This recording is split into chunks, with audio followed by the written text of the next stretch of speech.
Hi. പിന്നെ ഇന്ന് ഞങ്ങളുടെ ദിവസം എന്ന് പറഞ്ഞാൽ പെട്ടുപോയൊരു ദിവസമായിരുന്നു കേട്ടോ. അതുകൊണ്ട് ഇന്നലെ പകലൊക്കെ പിന്നെ രാത്രിയിലും അത്യാവശ്യം നന്നായിട്ട് കരച്ചിലായിരുന്നു. അങ്ങനെ കരഞ്ഞതുകൊണ്ട് തന്നെ ഞാൻ എണീക്കാൻ വേണ്ടി 7:15 പോയിട്ടോ. അതുകൊണ്ട് ഞങ്ങളുടെ തെറാപ്പിയുടെ സമയമൊക്കെ മാറിപ്പോയി. പിന്നെ ഇന്ന് ഫിസിയോതെറാപ്പിക്ക് പോകുന്നത് എന്നും പോകുന്നിടത്തല്ല, കുറച്ച് ദൂരെയാണ് കേട്ടോ. കാവണ്ടിക്കൽ എന്ന് പറയും, കുറച്ച് ദൂരെയാണ്. കുറച്ച് ദൂരം വണ്ടി പോകാമല്ലോ, അതിൻ്റെ സന്തോഷമൊക്കെ ഉണ്ട്. പക്ഷെ രാത്രി എന്താണോ പല്ലുവേദന എന്തോ ഉണ്ടെന്ന് തോന്നുന്നു കേട്ടോ. ഉറക്കുകയില്ല, സങ്കടപ്പെട്ട് വിതുമ്പി കരയുന്ന കാണാവേ.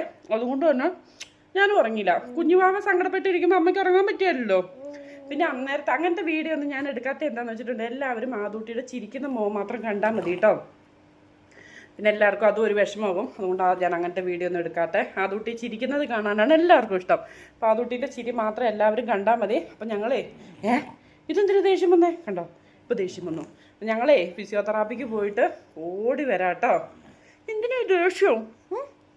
ഒന്ന് ചിരിച്ചു കാണിച്ചേക്കാം, എല്ലാവർക്കും സങ്കടം വരും. ഒന്ന് ചിരിച്ചേക്കടി. എല്ലാം ചിരിച്ചു കിട്ടും. അപ്പം ഞങ്ങൾ തെറാപ്പിക്ക് പോയിട്ട് വരാവേ.